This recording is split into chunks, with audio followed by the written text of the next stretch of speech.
Hello everyone, Seniors here. In this video, I'll tell you how to make a simple stamp brush in Procreate. You can use the single stamp brushes not only for adding simple silhouettes to your work, but for example for making your personal logo or a watermark. Firstly, let's create a square canvas. You can use the default option or add a higher resolution for your brush with 4000 by 4000 pixel canvas and 300 dpi. When it's done, it's time to draw something you would like to turn into a stamp or download from a different source or canvas. You can make a stamp from almost everything. Now it's time to turn it into a brush. Tap on the Actions icon and choose Copy Canvas. Tap on the brush icon to open the Brushes panel and then tap on the plus icon. Go to the Shape tab and choose Edit. From here, you can choose Import Paste. Use two fingers to invert the image colors so it will look like a black background with white art.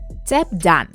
Go to the Stroke path to increase the spacing to maximum. Go to the Apple Pencil tab to change opacity to none. Then head to Properties tab and adjust the maximum size to maximum. Now you can turn on Stamp Preview and make adjustments to the preview size. Also here you can turn off Smudge. If you want to rename your brush, let's do the following. With the brush settings open, navigate down to About this brush. Here you can tap on the untitled brush and type over with your new name. You can even add your logo or name as well as your signature. If you want to share your new brush, with the panel open, swipe the brush to the left and choose Share.